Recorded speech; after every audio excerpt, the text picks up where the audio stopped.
दोस्तों स्वागत है आपका ड्राइव सेंस के एक और नई वीडियो में। हूं आपका दोस्त अमित और आज के वीडियो में कुछ ऐसी टिप्स आपके लिए लेकर के आया हूं जिन टिप्स को आप फॉलो करके जल्दी से जल्दी एक स्किल ड्राइवर बन सकते हो। बहुत सी दोस्तों ऐसी गलतियां होती है जो कंटिन्यूअसली हम उसको करते जाते हैं, वो गलतियां हमें स्किल ड्राइवर बनने नहीं देती। आज मैं आपको कुछ पॉइंट्स बताने वाला हूँ, वन बाय वन सारे पॉइंट एक्सप्लेन करूंगा।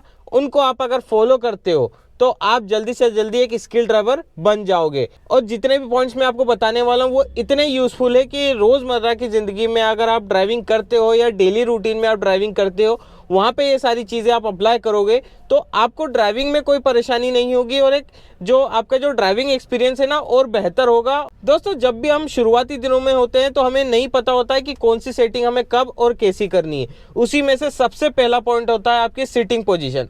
आपकी सिटिंग पोजीशन कैसी होना चाहिए? सिटिंग पोजीशन आपकी ऐसा होना चाहिए कि आपके दोनों पैर क्लच, ब्रेक और एक्सीलेटर पर प्रॉपर तरीके से पहुंच पाए।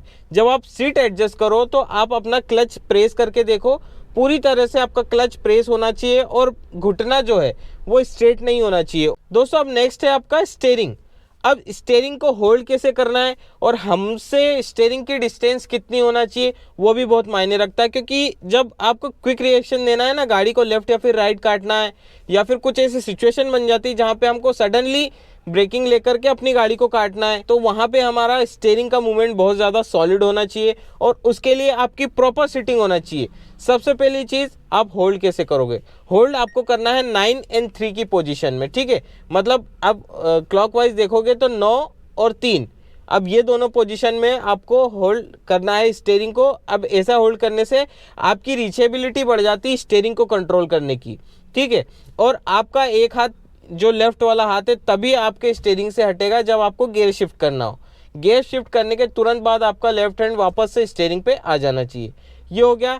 मोस्टली यही होता है, जो स्किल ड्राइवर होते हैं, जो सेफ ड्राइवर होते हैं ना, यही टेक्निक इस्तेमाल करते हैं। बाकी आपकी मर्जी, आपको स्किल ड्राइवर नहीं बनना है या सेफ ड्राइवर नहीं बनना है तो आप स्टीयरिंग कैसा भी होल्ड कर सकते हो, ठीक है। और उसके बाद आता है स्टीयरिंग को लेकर ही कि स्टीयरिंग हमसे कितनी डिस्टेंस पर होना चाहिए। अब उसके लिए एक तरीका मैं बताता हूँ। आपकी हाइट कितनी भी लंबी हो, जितने पैर आपके लंबे होंगे उसी हिसाब से आपके हाथ भी उतने लंबे होंगे। तो आपको ये देखना है कि आपकी सिटिंग पोजीशन से ये जो हो रहा है, ये रिस्ट है, ये रिस्ट आपकी दोनों यहाँ पे टच होना चाहिए स्टीयरिंग पर। मतलब ये देख सकते हो, ना ही इससे ज़्यादा होना चाहिए ना ही इससे कम होना चाहिए। अब यहाँ पे परफेक्टली आप कंट्रोल कर पाओगे अपने स्टीयरिंग को। इसके आगे पीछे भी आप कर सकते हो कंफर्टेबिलिटी के हिसाब से, लेकिन फर्स्ट प्रायोरिटी आप यही दें कि आपका स्टीयरिंग की जो डिस्टेंस है वो कम से कम इतनी हो। दोस्तों अब ये तीसरा पॉइंट, कई लोगों को देखा है शुरुआती दिनों में होते हैं, एक्सपीरियंस ड्राइवर होते हैं, वो भी ये गलती करते हैं। वो क्या गलती करते हैं कि गाड़ी चला रहे हैं, गियर चेंज कर दिया लेकिन गियर से हाथ नहीं हटा रहे हैं।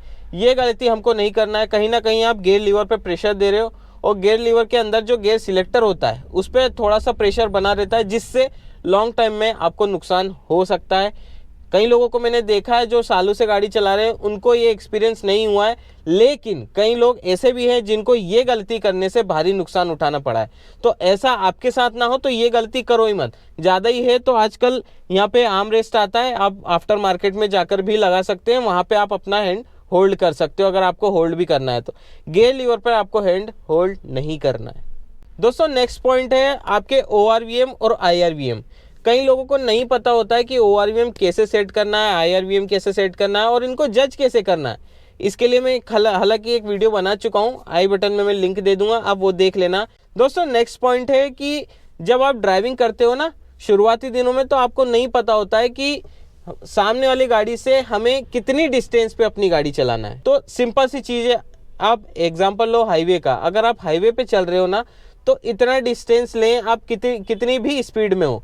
सपोज करिए आप 50 की स्पीड पे हो, 60 की स्पीड पे हो, 70 की स्पीड पे हो, आपको डिस्टेंस इतना होना चाहिए सामने वाली गाड़ी से कि एक पॉइंट उस गाड़ी ने अगर क्रॉस किया है तो उस पॉइंट तक आपको पहुंचने में कम से कम 3 से 4 सेकंड का समय लगना चाहिए। आप कोई सी भी स्पीड में हो, वो डिस्टेंस कितनी भी हो सकती है, हो सकता है 10 मीटर हो, 20 मीटर हो या 30 मीटर हो।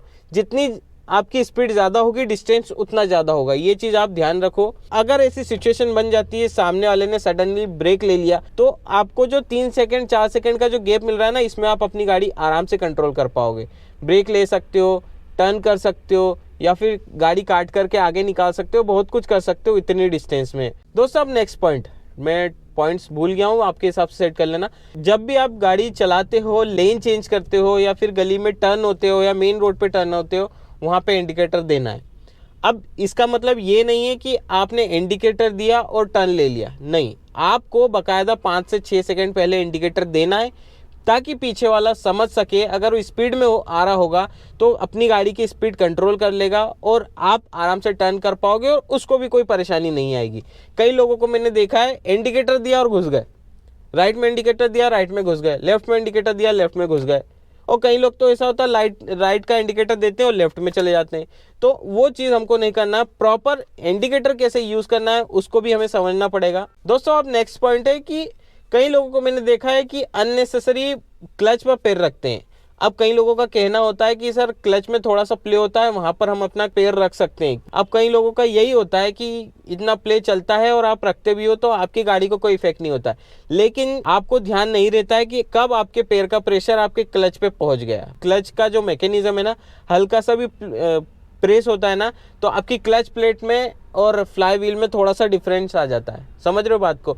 और उससे क्या होता है, आपकी क्लच प्लेट ज़्यादा घिसाती है। क्लच प्लेट ज़्यादा घिसाएगी तो ज़्यादा नहीं चलेगी।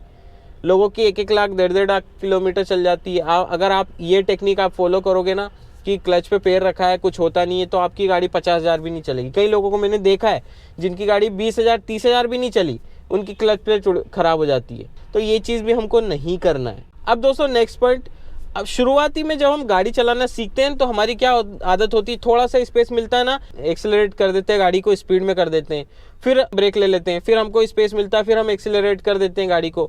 अब दोस्तों ये चीज़ आप करोगे ना तो आपको माइलेज अच्छा नहीं मिलेगा। तो ये चीज़ हमको नहीं करना है। आप नॉर्मल नॉमिनल स्पीड में चलो। अब सपोज करिए थोड़ा सा ट्रैफिक है, वहाँ पे आपको नॉर्मली क्लच पे आप गाड़ी चला रहे हो, आराम से 20-30 की स्पीड पे चला रहे हो, तो उसको चलने दो। आपको थोड़ा सा गैप दिख रहा है, फिर आप एक्सेलरेट कर रहे हो, फिर आगे जाके आपको ब्रेक लेना पड़ रहा है, तो क्या काम का वो स्पीड, उससे क्या हुआ, आपका फ्यूल बर्न करा आपने और कुछ नहीं करा। तो इन सारी चीज़ों को आप फॉलो करोगे। जो जो चीज़ मैंने बताई, जो करना है वो करिए, जो नहीं करना है वो नहीं करिए। अगर इस हिसाब से आप अपनी गाड़ी को ड्राइव करोगे, कार को ड्राइव करोगे, तो आपको कार में भी कोई नेगेटिव इम्पैक्ट देखने को नहीं मिलेगा और आप जल्दी से जल्दी स्किल ड्राइवर बनोगे। ये सारी जो टेक्निक्स है ना कभी आपके काम में आएगी। ऐसी सिचुएशन कभी ना कभी क्रिएट हो ही जाती है। ऐसा नहीं है कि आप सिर्फ चला ही रहे हो, आपके साथ कभी कुछ मिसहैपनिंग नहीं हो सकती है। अगर आप अवेयर नहीं हुए तो गाड़ी में भी नुकसान हो सकता है, आपको भी नुकसान हो सकता है। इसलिए मैं ये वीडियो बना रहा हूँ कि आप ये सारी चीज़ों को ध्यान रखें और जो गलतियाँ मैंने इसमें वीडियो में बताई है, जो पॉइंट्स में मैंने बताई है, वो गलतियाँ ना करें। और जो मैंने आपको बताया कि जो करना है वो उसकी प्रैक्टिस डालिए ताकि आप एक सेफ तरीके से ड्राइवर बन पाओ और जल्दी से जल्दी एक स्किल ड्राइवर बन जाओगे। आई होप आपने वीडियो पूरा देखा होगा और आपको अच्छे से समझ में आया होगा। वीडियो समझ में आया होगा तो इस वीडियो को लाइक करें, अपने दोस्तों के साथ शेयर करें, चैनल पर नया हो तो चैनल को सब्सक्राइब करें, साथ ही साथ बेल आइकन को प्रेस करना ना भूलें ताकि इसी तरह के इन्फॉर्मेटिव वीडियो आप तक पहुंचते रहे। तो चलिए दोस्तों, फिर मिलते हैं अगली वीडियो में, तब तक के लिए stay safe and good bye.